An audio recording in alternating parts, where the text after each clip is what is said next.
হঠাৎ একদিন মা মাথার ঘুরে বসে বসে চোখের পানি ছেড়ে কান্দে, আল্লাহ একটি মাত্র সন্তান তুমি আমারে দিলা, তারে আমি ইসলামের পথে মানুষ করতে পারলাম না, কোরআন শিখাইতে পারলাম না, হাদিসের জ্ঞান দিতে পারলাম না, ইসলামের পথে রাখতে পারলাম না।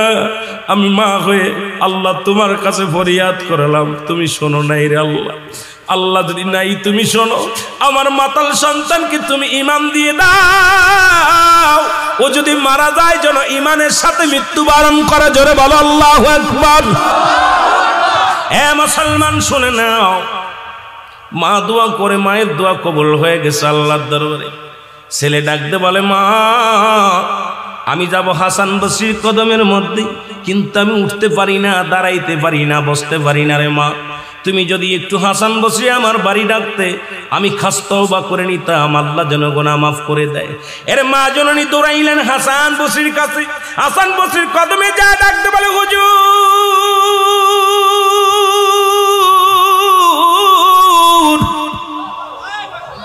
আমার মাতাল ছেলে তওবা করতে চায়, কালেমা পড়তে চায়, আপনি যদি আমার সাথে একটু আমার বাসায় যাইতেন গো, তাহলে আমি অত্যন্ত খুশি হতাম আপনার উপরে।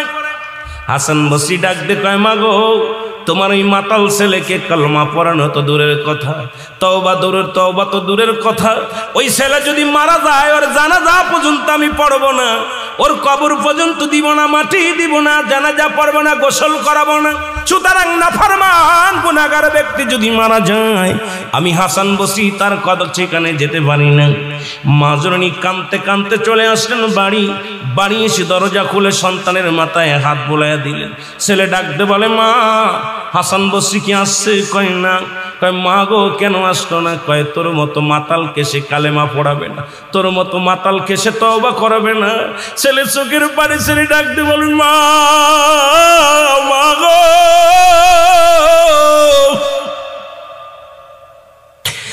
আমার মতো পাপীরে যদি দুনিয়ার মানুষ ঘৃণা করে, আমি যদি মারা যাই, জানি আমি মারা যাব গো মা, মারা গেলে আমার এই লাশখানা কোনো গোরস্থানে শুয়াইবা না, যদি গোরস্থানে শুয়াও তাহলে গোরস্থানের মানুষের কষ্ট হবে রে মা, আমি মারা গেলে আমার গলার মধ্যে রশি লাগাইয়া টানতে টানতে জঙ্গলের মধ্যে ফেলে দিবা রে মা, নাই সমুদ্রে ফেলে দিবা, কারণ আমার মতো পাপীরে যদি গোরস্থানে রেখে দেয় অন্য ভাইয়ের কষ্ট হবে, অন্য ভাই বোনদের কষ্ট হবে।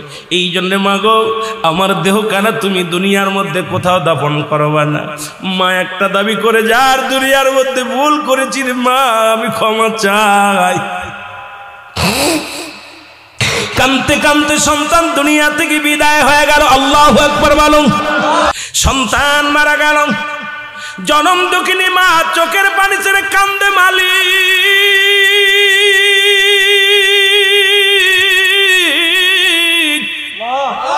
আমি অপরাধী, আমি গুনাহগার, একটা মাত্র সন্তানকে আমি দিনের বুঝ দিতে পারি নাই, সন্তান মারা গেল, এই লাশ আমি কোথায় রাখবো, এই মরা দেহখানা আমি কোথায় ফেলে দিব রে আল্লাহ।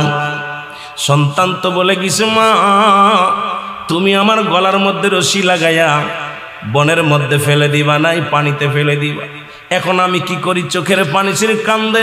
এমন সময় হাসান বসরি দরজার মধ্যে হাজির। মারহাবা বলেন না। হাসান বসরি যখন দরজার মধ্যে হাজির হয়ে গেছে, দরজা খুলে দেখে হাসান বসরি রাহমাতুল্লাহ উনি ঘরের মধ্যে হাজির হয়ে গেছে গো। ডাকতে বলে, হুজুর আপনি আমার ঘরে? কই মা গো তোমাকে বিদায় করে দিয়া আমি জোহরের নামাজ পড়ে যখন যাই নামাজের পর ডান হাত মোবারক মাথার তলে দিয়ে ঘুমাইছিলাম, ইলহামের মাধ্যমে শুনতে পারলাম হাসান যে মা তার সন্তানের জন্য ক্লাতি করে রে,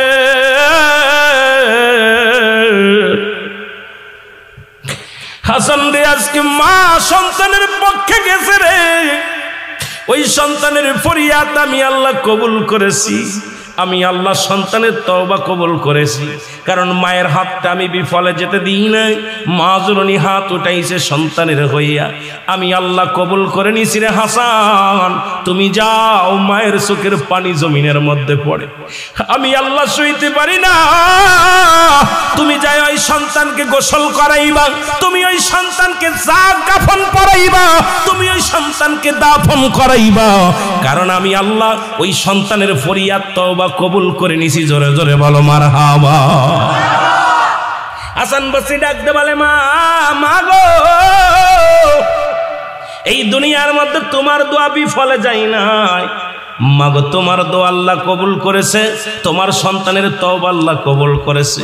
এ মুসলমান, আজকে সেই সমাজ, এ মুসলমান, এমন মা বাবা যদি কোনো সন্তানের পক্ষপাতী করে গো, তার কপাল খুলে যায়। আজকে অনেকেই ওয়াজ শুনি কিন্তু মা বাবার সাথে খারাপ ব্যবহার করি। অনেক বক্তা মা বাবার ওয়াজ করে কান্দি, অথচ মা বাবার খবর নিই না। ও মুসলমান, আজকে মা বাবা বৃদ্ধাশ্রমে, মা বাবা বুড়া বয়সে কত কষ্ট করে রে মুসলমান।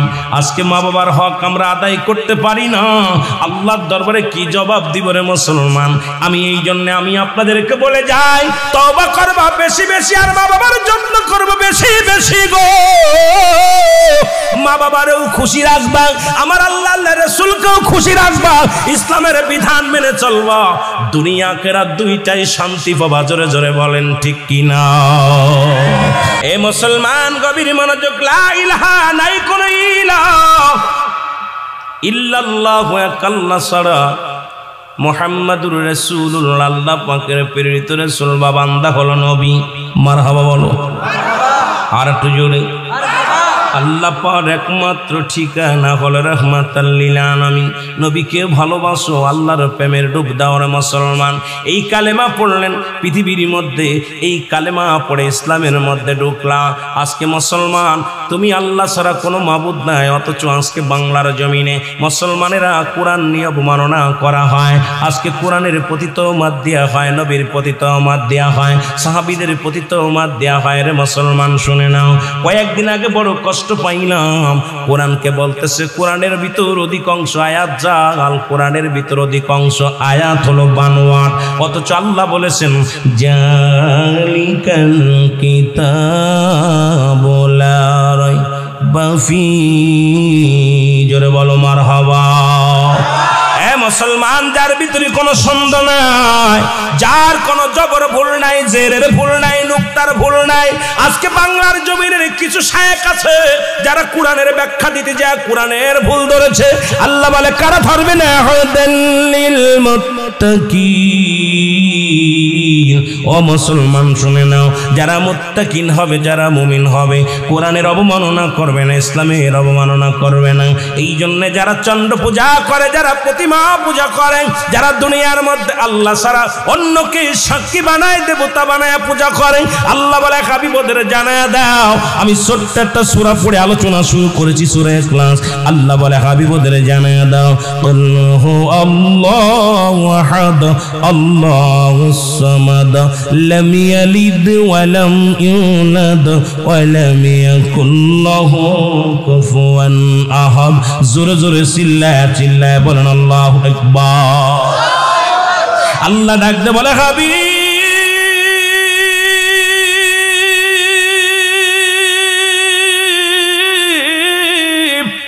আপনি ওদের জানা দেন আমি আল্লাহ এক। যারা চন্দ্র পূজা করে বন্ধ করতে বলেন, যারা প্রতিমা পূজা করে বন্ধ করে দাও, যারা দুনিয়ার মধ্যে দ্বিতীয় খোদা বানায় তাদের বলে দাও আমি আল্লাহ এক, আমি আল্লাহ এক, আমার কোনো দ্বিতীয় নাই। পৃথিবীর মধ্যে কারো জন্মতেই নাই, কারো থেকে জন্মই নাই। আসমান জমিনের ভিতরে আমার সমকক্ষ আর কেউ নাই। জোরে বলেন ঠিক কিনা? পূজা করবো কার? জিকির করব কার? বন্দেগি করব কার? জিন্দেগি করব কার? সব কিছুর মালিককে। আরো জোরে বলেন, সব কিছুর মালিককে।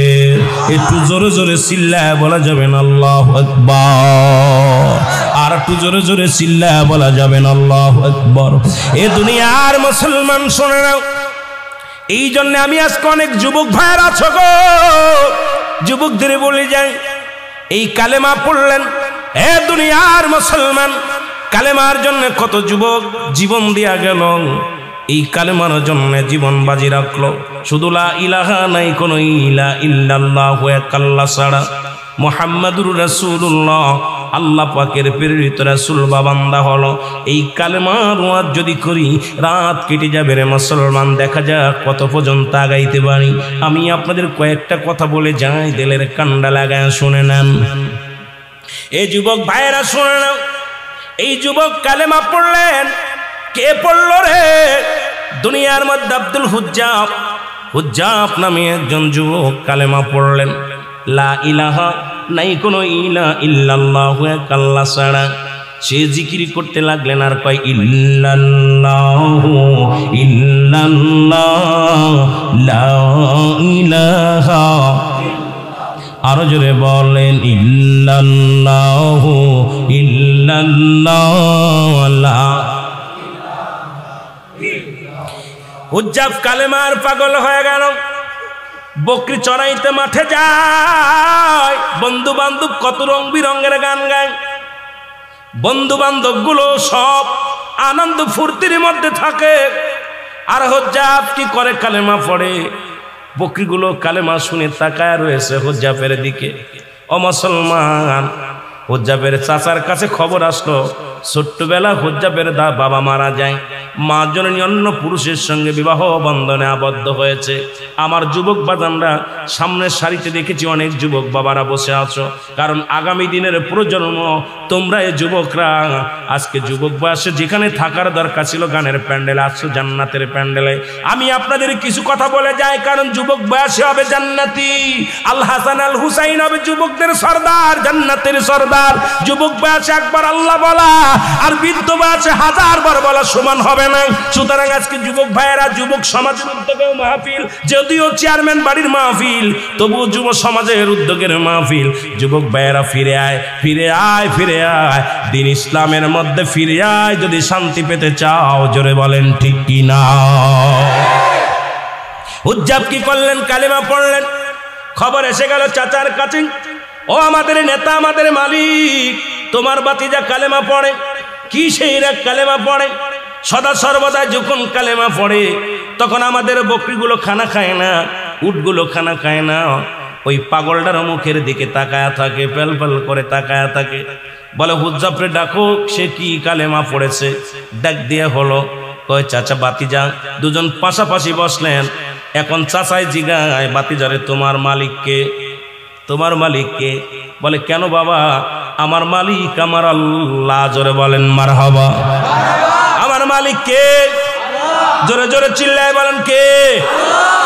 এবার হুজ্জাবের চাচা কয়, না বাতিজা, তোমার মালিক আমি, কারণ তোমারে খাওয়ায়, তোমারে পড়ায়, তোমার সমস্ত দায়িত্ব হলো আমার। সুতরাং তুমি আমার কর্মচারী, আমি তোমার মালিক। নাউজুবিল্লাহ বলেন না? আর একটু জোরে বলেন। বাতিজা কয়, চাচা আপনার মালিক কে? আমার মালিক যদি আপনি হন, আপনার মালিক কে? কয় বাতিজারে, তুমি যে পড়াশোনা করছো, ভুল পড়াশোনা করছো, আমার মালিক আমি নিজেই। জোরে বলেন নাউজুবিল্লাহ। বাতিজা বলে, চাচাই বলে, বাতিজারে তোরে খাওয়াই কে? কয় আল্লাহ। কে খাওয়ায়? জোরে বলেন কে খাওয়ায়? কার জন্য সুদ খাও? কার জন্য ঘুষ খাও? কার জন্য ব্যভিচার করো? কার জন্য অন্যায় করো? কার জন্য জুলুম করো? এই বাড়ি থাকবে না, গাড়ি থাকবে না, সব কিছু আমার আল্লাহ চূন্য বিচ্ছিন্ন করে দিবে। আমি আস্তে আস্তে আলোচনায় গেলে বুঝতে পারবেন। আজকে তোমরা মুসলমান, ফিলিস্তিনের মুসলমানদের আঘাত করে ইসরায়েলের জানোয়ারগুলো, শুনে রাখো, পৃথিবীর মধ্যে যারা খুদাই দাবি করেছিল, আল্লাহ তাদের ধন ভান্ডারের মালিক বানায়া দিয়েছিল, তারা দুনিয়ার মধ্যে নাই। তোমরাও থাকবা না, হয়তো 100 বছর, 50 বছর, 60 বছর বাঁচবা, কিন্তু তুমি আর এক ভাইয়ের রক্ত নিয়ে খেলা করো, ওই ভাইয়ের চোখের পানি বিফলে যাবে না। আমার আল্লাহ ছাড় দেয়, ছেড়ে দেয় না। জোরে কোন ঠিক কিনা? আর এই দুনিয়ার পাহাড় করতেছ, পাহাড় ধন সম্পদের পাহাড় করলাম, এই ধন সম্পদ খাবে পোকে, তোমার দেহ খাবে পোকে, ধন সম্পদ খাবে লোকে। জোরে বলেন ঠিক কিনা? এই বাড়ি গাড়ি চেয়ারম্যান সাহেব খাইতে পারবেন, এটা হয় ছেলে খাবে, নাতি খাবে, প্রতিবেশী খাবে, কিন্তু ওনার দেহখানা খাবে পোকে। এই জন্য পোকে যেন দেহটা না খায়, সেই কাজ করার দরকার আছে কিনা?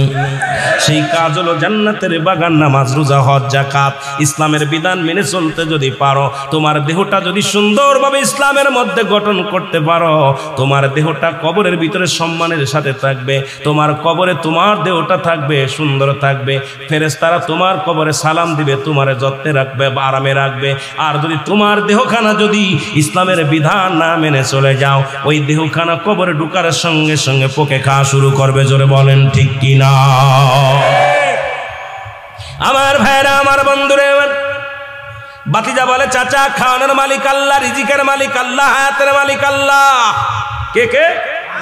জেনে বলেন কে? আল্লাহ। চাচাই কয়, না রে বাতিজা না, ওই কালেমা ছেড়ে দে, ওই ভণ্ডামি ছেড়ে দে, ওই কালেমা পড়া যাবে না, কালেমার অর্থ জানো? কই জানি, আল্লাহ ছাড়া কোনো মাবুদ নাই, রাসূল তার প্রেরিত বান্দা। কয় না রে বাতিজা না, এই কালেমার অর্থ হলো আজ থেকে খানা বন্ধ, তুমি আর খাইতে পারবা না। চাচা বাতিজা কয়, বাতিজা আলহামদুলিল্লাহ, যদি কালেমার অর্থ খানা বন্ধ হয়, আমি গোলাম আজ থেকে খানা খাবো না, আমি গোলাম আমার জীবনে একটা খানা খাবো না। যদি কালেমার অর্থ হয় খানা বন্ধ, চাচা খানা ছেড়ে দিলাম, তবু মধুর কালেমা ছাড়ব না, লা ইলাহা ইল্লাল্লাহ। এ মুসলমান, গভীর মনোযোগ, কথাগুলো বললে বুঝতে পারবেন। জগৎ বিখ্যাত একজন আল্লাহর মাহবুব বান্দার কথা বলে আমি শুরু করি, তওবার কথা দিয়ে শুরু করি। হে মুসলমান, এখানে আসছি কিছু আমল নেওয়ার জন্য, এখানে আসছি গুনাহ মাফের জন্য। এখান থেকে যেন আল্লাহ মাসুমের মাসুম বানায় দেয়। জীবনে কত অন্যায় করলাম, জীবনে কত পাপ করলাম, জীবনে কত অপরাধ করলাম। আল্লাহ, রিয়াজুল জান্নাহ বেহেশতের বাগান পাইলাম, এই বাগানের খাতিরে আমাদেরকে তুমি ক্ষমা করে দাও। জোরে বলেন আমিন। এই দুনিয়ার মুসলমান,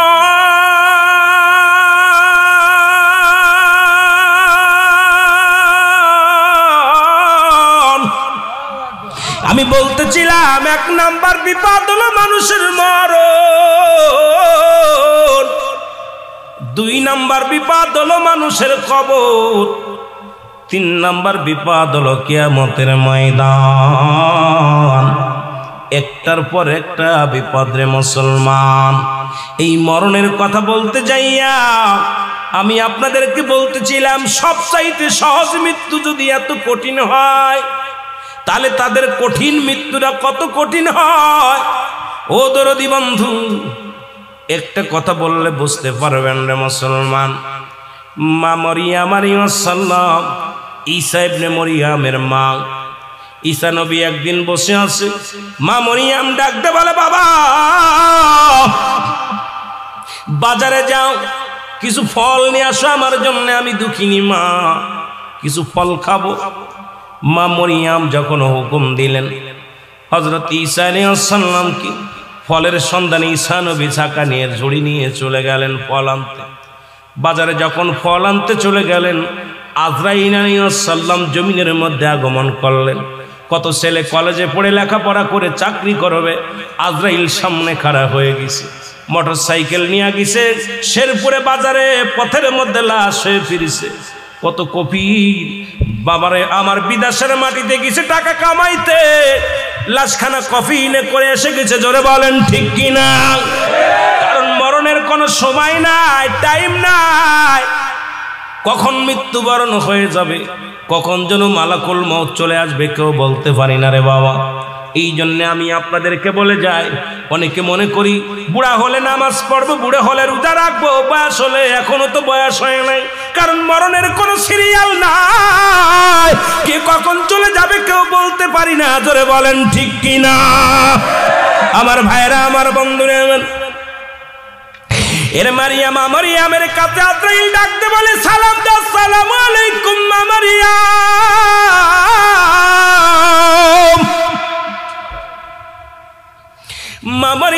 ওয়ালাইকুম আসসালাম, কে গো তুমি? বলে ও মা গো, আমি হলাম আজরাইল।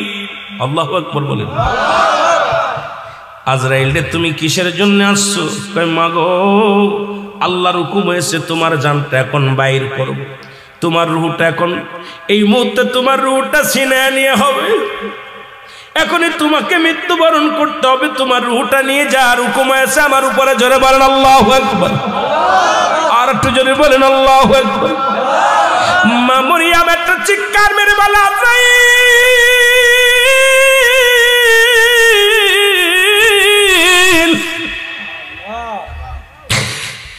তুমি আমার নিবার আইছো, কোনো দুঃখ নাই, তবে আমাকে একটু সময় দাও, আমাকে একটু সময় দাও। আমি আমার ছেলেকে পাঠাইছি ফল আনতে, আমার ছেলে আমার কলিজার টুকরা সন্তান যখন ফিরে আসবে তার সাথে 2টা মিনিট কথা বলতে চাই রে আজরাইল, এই সময়টুকু আমারে দাও, আমি আমার ছেলের সঙ্গে 2টা কথা বলতে চাই। আজরাইল বলে মা সময় নাই, কারণ আল্লাহর হুকুম আছে আপনাকে 2টা মিনিট আমি সময় দিতে পারবো না।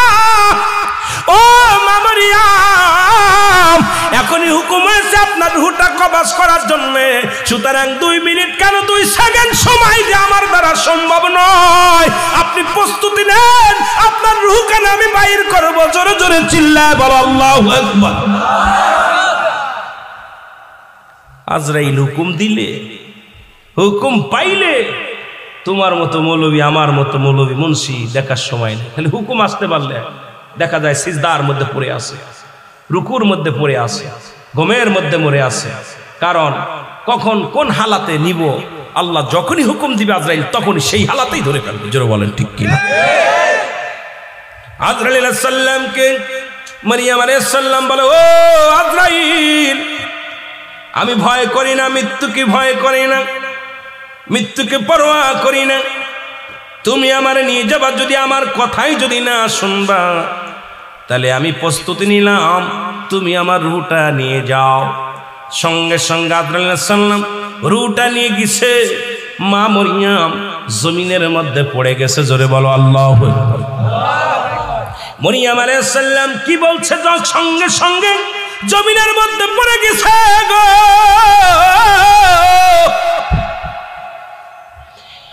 ঈসা আলাইহিস সালাম ফলমূল নিয়ে বাড়িতে এসে দেখে মা জননী পড়ে আছে ঘরের দরজায়। ঈসা আলাইহিস সালাম চিন্তা করছে মা ঘুমায়, মাকে ডিস্টার্ব করা যাবে না। ফলের জাকা মায়ের মাথার গড়ে রেখে ঈসা আলাইহিস সালাম দাঁড়াই রইলেন, মা কখন জাগবে, মা কখন উঠবে, কখন ফল খাবে। বল বাবা তুমি ফল আনছো নি? ঈসা আলাইহিস সালাম দূরে দাঁড়ায় রইলেন, আম্মা মরিয়ম ঘুমাইতেছে। ও মুসলমান, অনেকক্ষণ চলে যায়। ঈসা আলাইহিস সালাম কা আমার মা আমার বাড়িতে যখন পা রাখতাম রে, আমার দুঃখী মা পায়ের শব্দ শুনে কোনোদিন ঘুমাই নাই রে।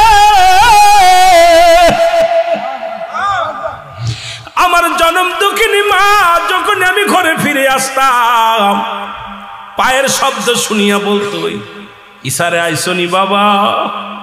ও বাবা তুমি কি ঘরে আইসো? আজকে যেহেতু মা ডাকে নাই, মার কোনো অসুখ হলো নি। মায়ের হাতটা যখন ধরলেন, দেখে মায়ের আর প্রাণ পাখি নাই, মা দুনিয়া থেকে নেছে বিদায়। চোখের পানি ছেড়ে কান্দে আর বলে আল্লাহ। মায়ে আনতে বললো ফল, মায়ের বুঝি পরাণে ফল চেয়েছিল, আমি ফল আনি আমাকে আর পাইলাম না, তুমি মাকে নিয়ে গেলে আমার আল্লাহ, তুমি আমার মা জননীকে নিয়ে গেলা। চোখের পানি ছেড়ে কাঁদতে লাগলেন, কাঁদিয়া কাঁদিয়া বলে আল্লাহ তুমি তো আমাকে সেই পর দিছো জিন্দাডারে মরাডারে বাঁচানো। ঈসা আলাইহিস সালাম ডাক দে বলে আল্লাহ সেই ক্ষমতা আমারে দিয়া দাও, আমার মাকে একটু জাগাইব। সঙ্গে সঙ্গে আল্লাহ ক্ষমতা দিয়ে দিলেন, হুকুম দিলেন ঈসারে তোর মারে ডাক দে। সঙ্গে সঙ্গে ঈসা আলাইহিস সালাম ডাক দেয়, মা আর ঘুমায় না, ওঠো। মা জননী লাফতে উঠলেন, মারহাবা বলেন। মা জননী বলে বাবা রে তুমি ফল নিয়ে আইসো নি? কয় হ্যাঁ। আল্লাহু আকবার। মা গো তুমি আর ফল খাইতে পারবা না গো মা, ফল তো নিয়ে আসলাম, তুমি আর জগতে নাই, তবে একটা কথা জানার জন্য তোমারে জাগাইছি গো মা। মা বলে বাবা কিসের জন্য জাগাইলি বল? কয় মা গো তোমার সঙ্গে আজরাইল কি রকম আচরণ করেছে আমি জানতে চাই। আল্লাহু আকবার বলে। তোমার সাথে আজরাইল আলাইহিস সালাম কি রকম আচরণ করেছে জানতে চাই। মা মরিয়ম ডাকতে বলে বাবা ঈসা রে, তোরে দুনিয়ায় আনতে যত কষ্ট হয়েছে বাবা, এই দুনিয়ার মধ্যে আজরাইল আমার জানটা যখন বাইর করেছে আমি এত বড় যন্ত্রণা, এত কঠিন যন্ত্রণা এতে পূর্বে কোনদিন পাই নাই। জোরে জোরে চিল্লায় বলা যাবে না আল্লাহু আকবার। ঈসা আলাইহিস সালাম একটু ক্ষিপ্ত হয়ে গেছে। আমার মা জানটা এত কষ্ট করে, আজরাইল আজরাইল। আল্লাহ কয় যা আজরাইল, আমার বন্ধু ডাকছে শুনে আই কি কয়। আজরাইল চলে এসে কয় হুজুর আসসালামু আলাইকুম। ওয়ালাইকুম আসসালাম। বলো আমার মা জানটা কেমনে নিছো? হুজুর আমার তো আপনি দেখছেন আমার পা জমিনের ভিতরে, মাথাটা আকাশে, আসমানে আমার মাথা মুবারক। সারা পৃথিবীর পানি যদি আমার মাথার ভিতরে ঢেলে দেয় একটু পানি জমিনের মধ্যে পড়বে না, আমি এত বড় দানব। হুজুর আমি তো সবার জান কবাজ করার জন্য দুনিয়া আসি না, একমাত্র আল্লাহ প্রিয় বান্দাদেরকে বান্দিদেরকে জানটা রুহটা নেওয়ার জন্য আমি আদবের সঙ্গে আসি। সুবহানাল্লাহ বলেন না। অন্য এই সমস্ত ঘুষখোর, সুদখোর, জিনাখোর, ব্যভিচারখোর, বেনামাজি জানটা কবাজ করতে আজরাইল দুনিয়া আসে না। উপর থেকে একটা হুক্কার দিবে, রুহটা সঙ্গে সঙ্গে বাইরে হয়ে যাবে। আর যে আকৃতি ধরবে, ধরার সঙ্গে সঙ্গে কলিজাটা কমিয়ে বেরোবে, হয় পিছনের রাস্তা দিয়ে, সামনের রাস্তা দিয়ে, চোখ দিয়ে, কান দিয়ে, নাক দিয়ে, কোন জায়গাতে বাইর হবে, পালানোর জায়গা পাবে না। ঠিক কিনা? পালানোর কোনো জায়গা পাবে না। আজরাইল বলো আমার মা জানটা কেমনে? হুজুর আপনার মাকে আমি সালাম দিয়ে শুধু আপনার মায়ের বুকের উপরে হাত মুবারক রাখছি, এরকম রাস্তার গায়ে টাচ দিছি। কোন রকম সন্তান যেমনি মায়ের বুকে দুধ খাইতে খাইতে ঘুমায় যায়, ঠিক আপনার মায়ের জানটা আমি ঠিক এইরূপ ভাবে আমি কবাজ করেছি। জোরে বলেন না মারহাবা। মারিয়াম আলাইহিস সালাম বলতেছে আজরাইল তুমি কি শুনাইলা? এত সহজ মৃত্যু আমাকে এত কঠিন দিছো, আমার সমস্ত দেহের মধ্যে মনে হচ্ছে যে আমার চামড়া ছুলে তুমি কাঁচা মরিচ, এই শুকনা মরিচ আমাকে যেন সমস্ত মরিচ এবং লবণ ডলে দিছো। এত যন্ত্রণা, এত কষ্টে আমার জীবনে আমি এই হায়াতের জিন্দেগিতে আমি পাই নাই। আল্লাহু আকবার বলেন। এই মৃত্যু যদি তুমি এত কঠিন দিতে পারো তাহলে কঠিন মৃত্যুটা কত কঠিন। আজরাইল বলে মাগো পৃথিবীর মধ্যে ওই সমস্ত নাফরমান বান্দাদের রূহটা এমন ভাবে নেওয়া হবে তাদের গায়ের যন্ত্রণা কিয়ামত পর্যন্ত গা থেকে যাবে না। তাদের যন্ত্রণায় ওই কবরে যত ভয়াবহ আযাব আছে, কবরের ভিতরে যত ভয়াবহ জাহান্নামের আগুনের মধ্যে, যত জাহান্নামের অগ্নিকাণ্ডে যত ভয়াবহ আযাব আছে, তার চাইতে সবচেয়ে কঠিন ভয়াবহ আযাব হলো মৃত্যু যন্ত্রণা তাদের। আল্লাহু আকবার বলেন। আরো জোরে, আরো জোরে। তাহলে ইয়া দ্বারা বোঝা গেল যে আমার আপনার রূহটা কেমনে বাইর করে। আমি আপনি এত ফালাফালি করতেছি, এত বাড়াবাড়ি করতেছি, ঘটনাটা কি? ঠিক এই রকম হযরতে আপনার ইদ্রিস আলাইহিস সালামকে জান্নাতের মধ্যে আছে। সুবহানাল্লাহ বলেন না। আরো জোরে বলেন, ভালো করে বুঝে নেবেন। ইদ্রিস আলাইহিস সালাম জান্নাতের মধ্যে আছে, রূহটা কবাজ হলো। এরপরে ইদ্রিসকে আবার জিন্দা করলো, আবার তাকে জান্নাতে দিল। ইদ্রিস আলাইহিস সালামকে আল্লাহ জিজ্ঞাসা, ইদ্রিস ও বন্ধু তুমি কি জান্নাত পেয়ে খুশি? বলে হ্যাঁ খুশি হয়েছি, তবে আমার একটা কষ্ট। কি কষ্ট? আল্লাহ তোমার আজরাইল মনে আমার সাথে ভালো ব্যবহার করে না, তোমার আজরাইল আমার সাথে দুর্ব্যবহার করছে। কি কারো দুর্ব্যবহার? তোমার আজরাইল আমার রূহটা এমন কষ্ট দিছে, আমার গায়ের যন্ত্রণা যায়নি, আমি ঘুরে শুতে পারি না, বসতে পারি না, দাঁড়াইতে পারি না, আমার গায়ের যন্ত্রণা এখন ছটফট করি, আমি খুব কষ্টের মধ্যে আছি। আল্লাহু আকবার বলেন না। আল্লাহ কয় আজরাইল তাড়াতাড়ি যা। আমার বন্ধু কি কয়? ইদ্রিস আলাইহিস সালামের কাছে আজরাইল আলাইহিস সালাম চলে আসছে। আয়েশা বলতেছে হুজুর আপনার কাছে আমি আসছি, কিছু জানতে চান? কয় আমি তো জান্নাত পেয়ে আল্লাহর নিয়ামত পেয়ে অনেক খুশি হয়েছি, হ্যাপি হয়েছি, আর নিয়ামতে ভরপুর সব পাইলাম, কিন্তু আজরাইল আগে বলো আমার জানটা কেমনে বাইর করেছিল। ইদ্রিস আলাইহিস সালাম বলা পর আজরাইল আলাইহিস সালাম বলে হুজুর হুজুর আপনার রূহটা আমি এত আসানে যেমন একটা ফুল ছেড়ে বা একটা পিপিলিকায় কামড় দেয়, আপনাকে তো এত পরিমাণও আমি কষ্ট দিই। আপনাকে আমি এত পরিমাণ কষ্ট দিই নাই, শুধু আমার হাত মুবারকে ছোঁয়া দিছি আপনার গায়ের মধ্যে, আপনার ছোঁয়া ও তার আপনার হুকুম নিয়ে আপনার গায়ের মধ্যে ছোঁয়া দিছি। আপনার রুহটা আমি আসান করে এত আসানে সুন্দরভাবে একদম বুলাকে যেমন মাথায় হাত বুলায় বুলায় ঘুম পাড়ায়, আপনার রুহটা ঠিক এত সুন্দরভাবে আমি নিয়েছি। ইদ্রিস আলাইহিস সালাম একটা চিৎকার মেরে বলা, আজরাইল এই যন্ত্রণা এত সহজ মৃত্যু যদি এত কঠিন হয়, তাহলে তুমি যাকে কষ্ট দিয়ে মারবে তাদের কত কঠিন হবে। জোরে জোরে চিল্লায় বলো আল্লাহু আকবার। এই পৃথিবী চিরদিন থাকার জায়গা নয়, অন্ধকার কবর যে তোমার আসল ঠিকানা রে মানুষ, অন্ধকার কবর যে তোমার। এই আমি চলে যাব, আমায় তোমরা ভুইলা যাইও না, আমি চলে যাব, আমার মরণ আসিবে কখন কেউ তো জানি না, আমার মরণ। এর কত মানুষের দাপন করাইলা রে,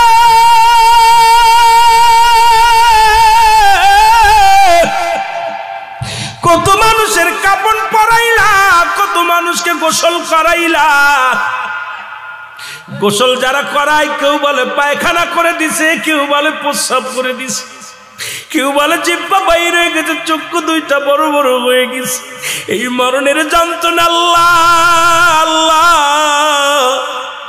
তুমি আমাদের মরণ ব্যাধিটা একটু আল্লাহ মাফ করে দিও গো আল্লাহ। এই মরণের সময় তুমি আসানের সঙ্গে মৃত্যু দিয়া দিও, ইমানের সাথে মরণ দিও। জোরে জোরে বলেন আল্লাহু আকবার। এ আমার ভাইরা, আমার বন্ধুরা, আমার আল্লাহ, ও আমার আল্লাহ, এই মরণটা যেন এমন ভাবে দাও, এই মরণের সময় যেন কালেমা পড়তে পড়তে মরতে পারি, এই কালেমা যেন নসিব হয়ে যায় আল্লাহ, ইমানের সাথে যেন মৃত্যু হয়। এর 2 নাম্বার বিপদ হলো মানুষের কবর। এত ভয় আজকে মানুষের, কবরের ভয় নাই। কদিন আগে দেখলাম দাদারে মাটি দিয়া নাতিরা দাদার সঙ্গে সেলফি তোলে কবরে শুয়ে। আরে দুনিয়ার কবরের ভয় যদি কোনো মানুষের থাকতো, দুনিয়ায় ঘুষ খাইতে পারতো না, সুদ খেতে পারতো না। কবরের ভয় যদি কোনো বান্দার অন্তরে থাকতো, জীবনে কোনোদিন দুর্নীতি করতে পারতো না। কবরের ভয় যদি কোনো বান্দার ভিতরে থাকতো, জনে কম দিতে পারতো না। ওখানে কবরের ভয় যদি থাকতো, কোনো বান্দা ফজরের নামাজ ছাড়তে পারতো না। কবরের ভয় যদি থাকতো, দুনিয়ার মধ্যে জিনা করতে পারতো না, ব্যভিচার করতে পারতো না। কবরের ভয় যদি থাকতো, মিথ্যা বলতে পারতো না। আসলে আমাদের কবরের ভয় নাই। ও মুসলমান, দ্বিতীয় বিপদ হলো মানুষের কবর। এই দ্বিতীয় বিপদ হলো আমাদের কবর। জোরে বলেন আল্লাহু আকবার। আজকে আমাদের অন্তরে কেন কাঁদে না?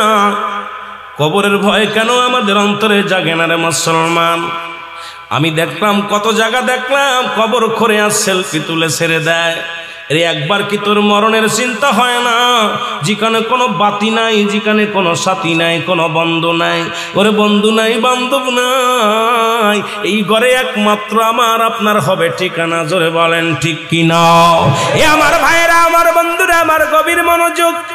এই কবরে যেদিন শুয়ে দিবে রে, লম্বা আলোচনা আমি ইতি করবো, বেশি করবো না। আমি যুবকদের দিকে আর একটু যাব, সমাজের দিকে যাব, বাস্তবমুখী কিছু আলোচনা করব যদি সময় পাই রে মুসলমান। তবে একটা কথা না বললে নয়, আজকে এই চোখের পানি, যাদের অন্তরে চোখের পানি আসছে রে মুসলমান, যাদের চক্ষু দিয়া মাছের চোখের মতো একটু গড়াইয়া পড়বে জাহান্নামের ভয়, কবরের ভয়, আল্লাহ তুমি এই চক্ষু দুটি জাহান্নামে দিও না। আল্লাহ তুমি আমাদের দিও কেন জাহান্নামে দিও না। আল্লাহ আল্লাহ, এই চেয়ারম্যান বাড়ির মাহফিলের খাতিরে আমাদেরকে ক্ষমা করে দিও। জোরে জোরে বলেন আল্লাহু আকবার। রে আদর করিয়া মানুষ আল্লাহ বানাইয়া, বলেন আদর করিয়া মানুষ আল্লাহ বানাই। কেমনে দিয়া জাহান্নামে ফেলিয়া, বলেন কেমনে দিবা জাহান্নামে। মহব্বতে বলেন আদর করিয়া মানুষ আল্লাহ বানাই, বলেন আদর করিয়া মানুষ আল্লাহ বানাই, কেমনে দিবা জাহান্নামে ফেলিয়া, বলেন কেমনে। সকলে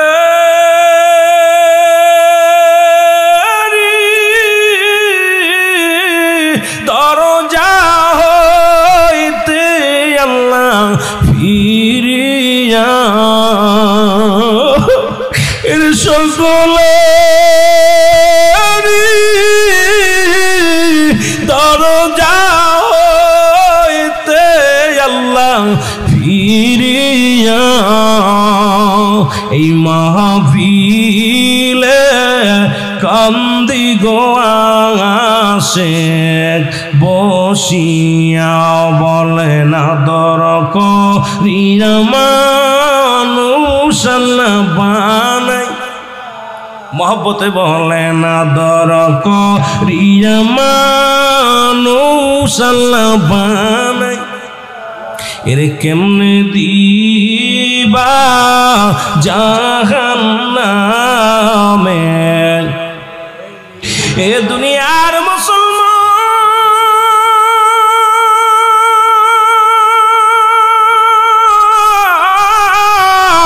এই আসমান যেমনি বানাইছে বান্দা তোরে এমনি বানাই নাই, জমিন যেমনি বানাইছে আমার আল্লাহ এমনি তোরে বানাই নাই, এই আকাশ যেমনি বানাইছে আমার আল্লাহ তেমনি তোরে বানাই নাই, ফেরেশতাদের যেমনি বানাইছে আমার আল্লাহ এমনি তোরে বানাই নাই, এর ফেরেশ জিন জাতিরে যেমনি বানাইছে আমার আল্লাহ এমনি তোরে বানাই নাই।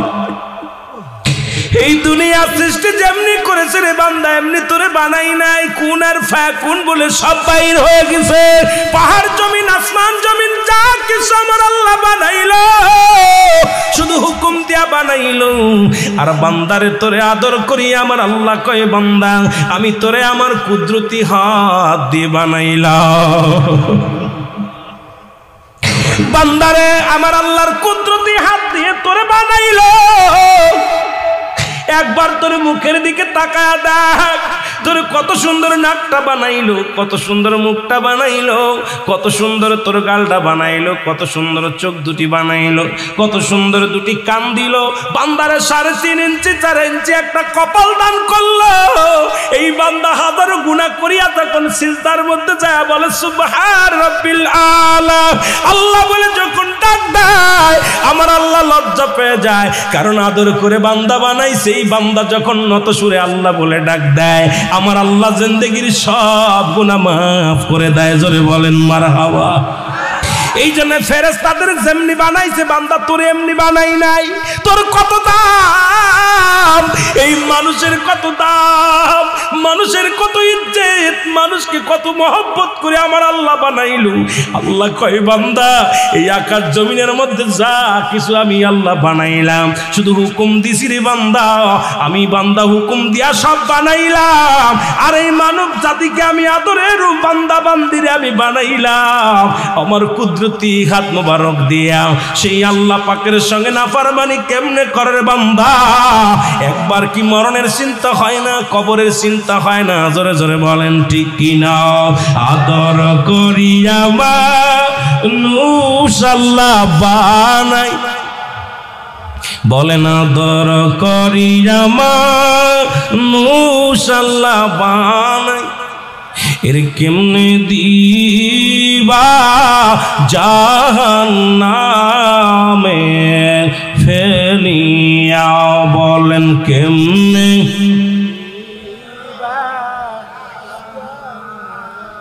এই দুনিয়ার মহব্বত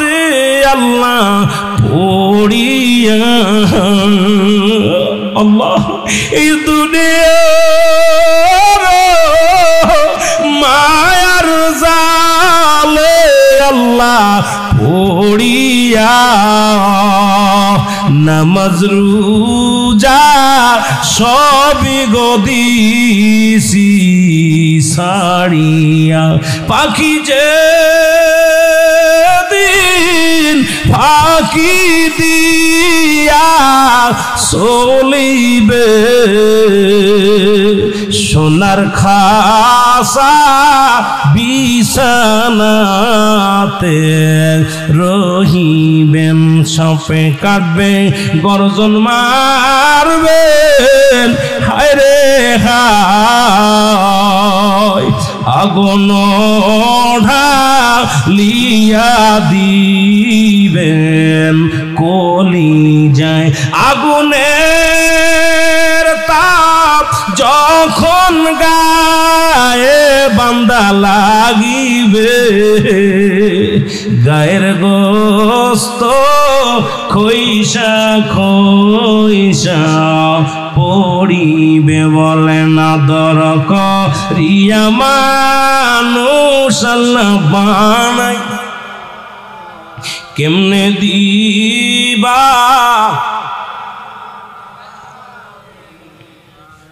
এ দুনিয়ার মুসলমান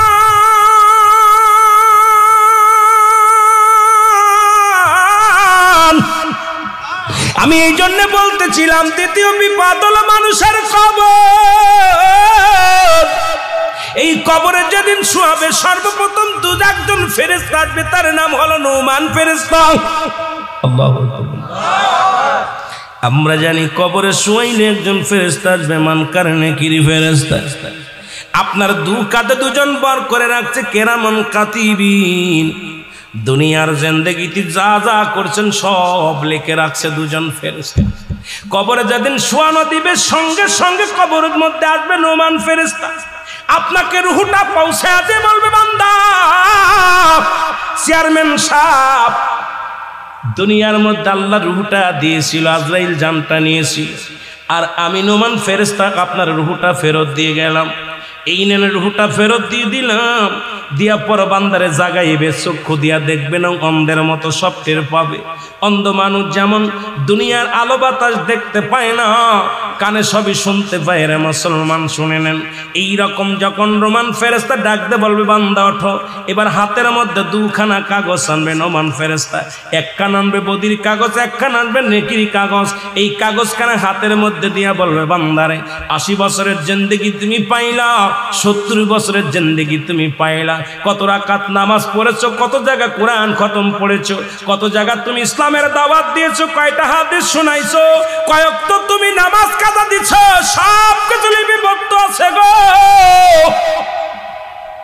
বলবে বান্দা তুমি এবার লেখা শুরু করো ভালো কাগজ দেখিয়া পরীক্ষার খাতা হাতে নিয়া বান্দা বলবে ফেরেশতারে আমি লিখবো আমি কলম পাবো কই আমার রোমান ফেরেশতা ডাকতে বলবে বান্দারে তোর ডান হাতের শাহাদাত আঙ্গুল মুবারক হলো তোমার কলম আমার দেশের অনেক ভাই অনেক আলেম ওলামা সুন খায় আঙ্গুলে এই আঙ্গুলটা তো সুন খাওয়ার জন্য নয় রে বাবা এই আঙ্গুলটার এত দাম চন্দ্রটাকে দ্বিখণ্ডিত করেছে রাহমাতুল লিল আলামিন চাই আঙ্গুলের ইশারায় আবার ইয়াউমাল কিয়ামতের ময়দানে যেদিন তুমি অন্ধকার কবরে শোবা তোমার আমলনামা লেখা লাগবে ডান হাতের শাহাদাত আঙ্গুল মুবারক দিয়া এই হাত দিয়ে এই হাতের মর্যাদা জানো রে মুসলমান শুনে নাও এই ডান হাতের আঙ্গুল শাহাদাত আঙ্গুল মুবারক হবে কলম বান্দা বলবে ফেরেশতারা রে ও নুমান ফেরেশতা আমি কলম পাইলাম কালি কই বলে কালি হলো তোমার মুখের থুতু মুবারক এখন এই থুতু মুবারক পবিত্র রাখতে হবে আজ থেকে আর গাঁজা খাওয়া যাবে না বিড়ি খাওয়া যাবে না তামাক খাওয়া যাবে না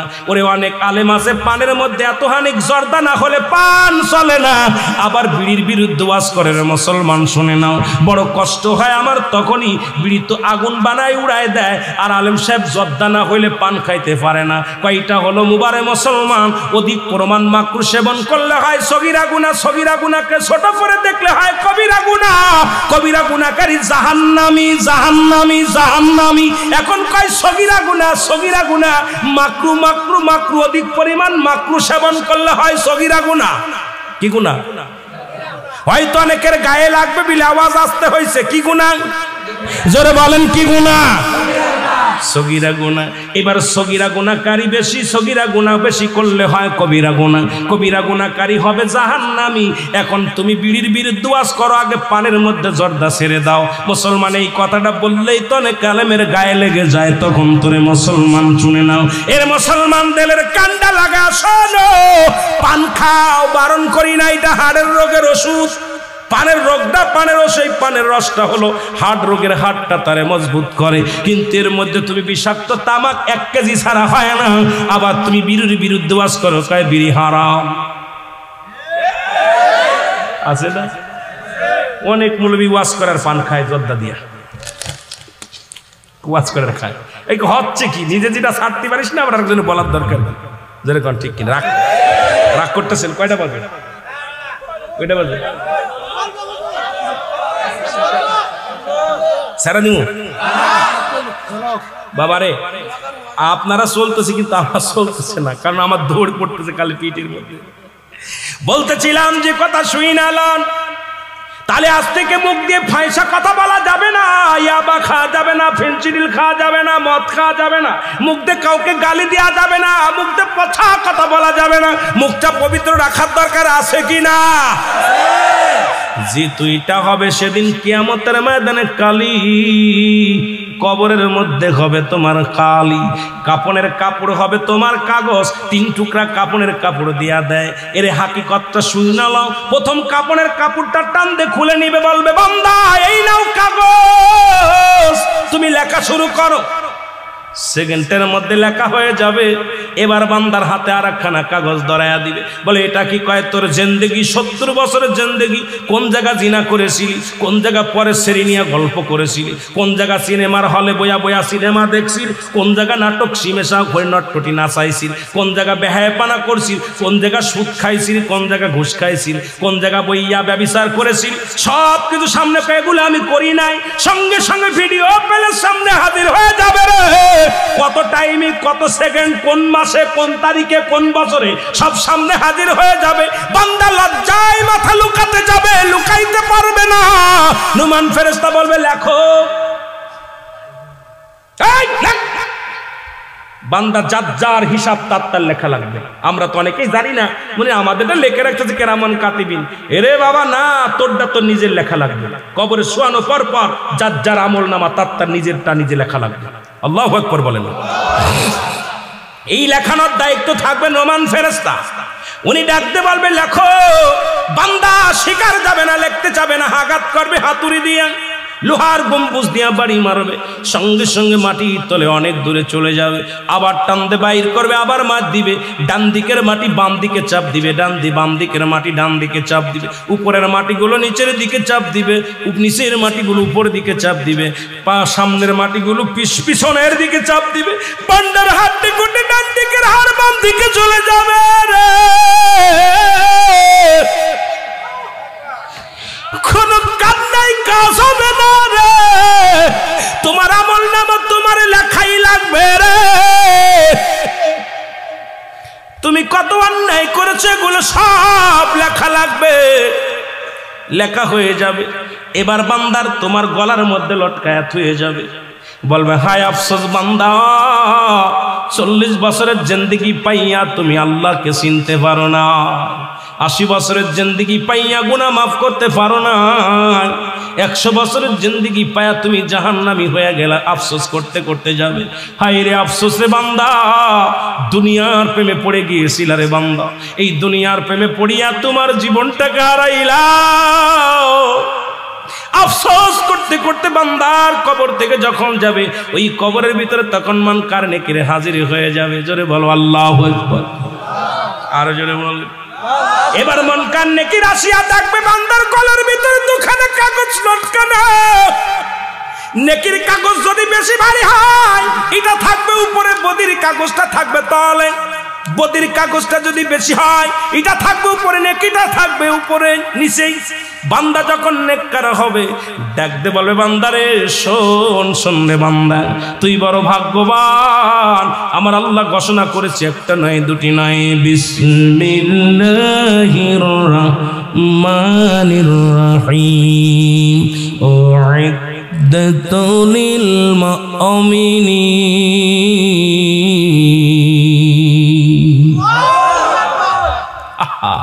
বান্দারে তুই মুমিন, তুমি মুত্তাকিন, তোর জন্য প্রস্তুতি আছে, একটা নয়, দুটি নয়,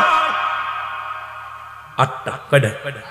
তোর জন্য প্রস্তুতি করে রাখছে আমার আল্লাহ 8টা জান্নাত। কয়টা জান্নাত?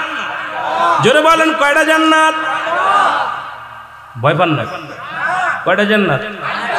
যেতে চান না কিরা কিরা একটু হাত তোলেন। চান না? যেতে চান না কিরা কিরা? আরে বাবা, শেরপুরের মানুষ ধরা পড়ে গেছে। শেরপুরের নাইয়া বড়ই তো লাগাইয়া কি বিশ্ব পাগল বানাইল রে, ঠিক কিনা? এই শেরপুরের মানুষ ধরা পড়ে গেছে রে বাবা। জান্নাতে যেতে চাই সবাই, জোরে বলেন ঠিক কিনা? আর জোরে বলেন ঠিক কিনা? এ মুসলমান, জান্নাতে যেতে চাই, জোরে বলেন ঠিক কিনা? আরো জোরে ঠিক কিনা? ও মুসলমান, কয়টা জান্নাত? কয়টা জান্নাত? সব করাই চাই, কতক্ষণ? সব করাই।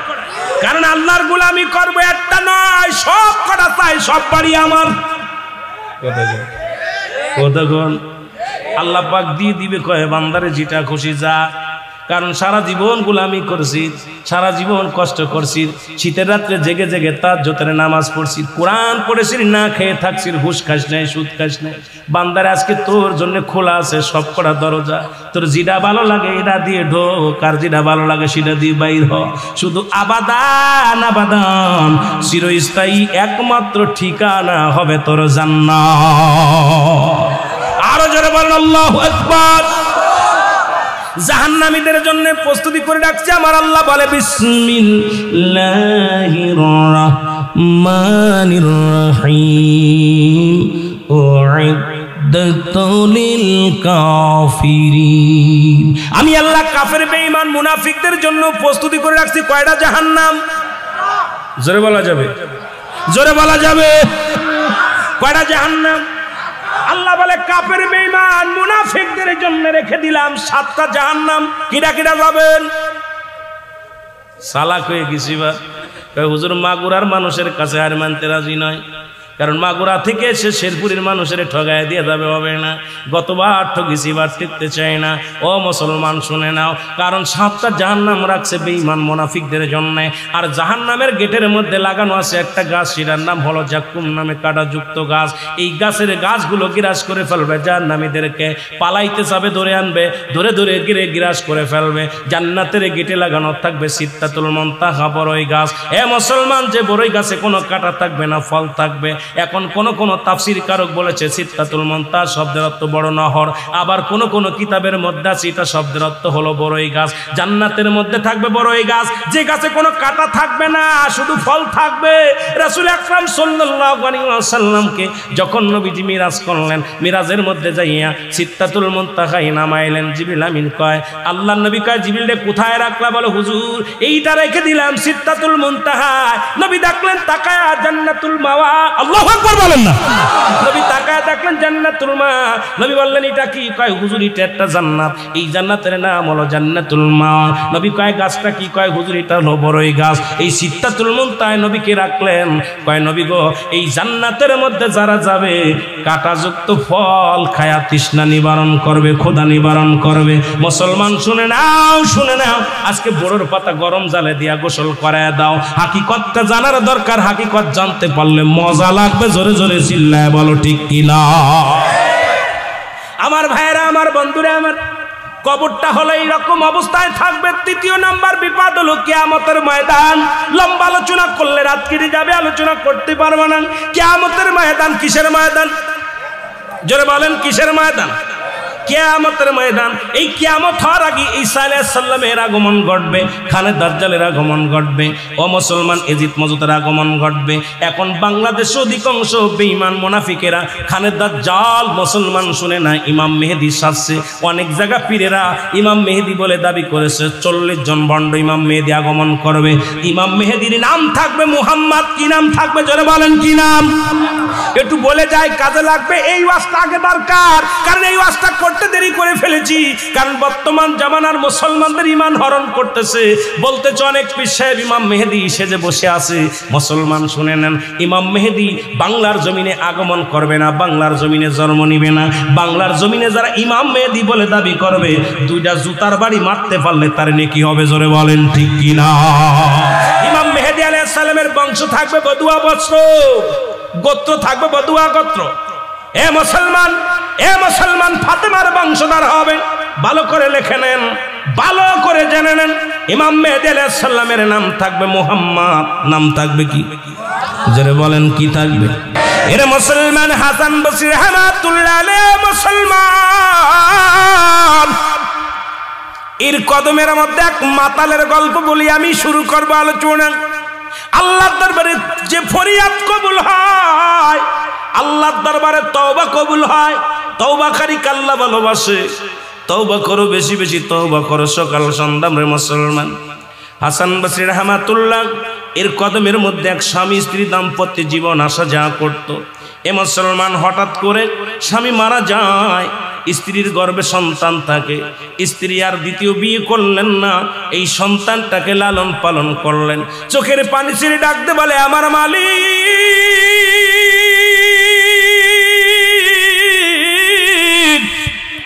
আমি এই সন্তানকে কোরআনের শিক্ষা দিব, হাদিসের শিক্ষা দিব, এক বড় আলেম বানাবো, দুনিয়ার মধ্যে জগৎ বিখ্যাত একজন আল্লাহর আলেম বানাবো রে আল্লাহ। জীবনের দ্বিতীয় বিয়ে করব না, আমার জীবনটাকে সংগ্রাম করে আমি গাজী হয়ে দুনিয়ার মধ্যে বেঁচে থাকবো। মেয়েটা তো মারা তো এমনই হয়। আজকে আমার যে মা বোনের আলোচনা শোনো, তারাও কান্দি, একটু আলোচনাটা শুনবা। এর সন্তান বড় হলো, আস্তে আস্তে নামাজ ছেড়ে দিল, রোজা ছেড়ে দিল। ছেলে মাতাল হয়ে ঘোরাঘুরি শুরু করলো। ছেলে এক ওয়াক্ত নামাজ পড়ে না, মায়ের কোনো আদেশ শোনে না।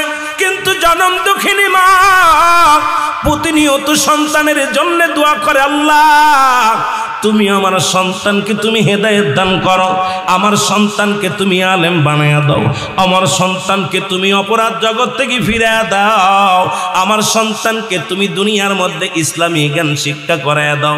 আল্লাহ আমার সন্তানকে তুমি ঈমান দাও, আমার সন্তান যেন জাহান্নামী হয়ে না যায়। জোরে বলো আল্লাহু আকবার। কিন্তু সন্তান কোনো কথা শোনে না। মানুষের অসৎসঙ্গ পাইয়া, গাঁজামদ খাইয়া মাতাল হইয়া ঘুরাতে করে সন্তানের মরণ ব্যাধি হলো। ব্যাধি হয়ে ঘরের মধ্যে বিছনায় পড়ে গেল। জনম দুঃখিনী মা কয়, বাবারে বিছনায় পড়ে আসি রে, কখন যেন মারা যাস। বাবা তুই তওবা কর, তওবাকারীকে আল্লাহ ভালোবাসে, তওবা করে ফিরে আয়। সন্তান কোনো কথা শোনে না। জনম দুঃখিনী মা প্রতিনিয়ত সন্তানের জন্য হাত তোলে আর বলে, আল্লাহ আমার সন্তানকে তুমি ফিরে দাও, ইসলামের পথে ফিরে দাও। মালিক,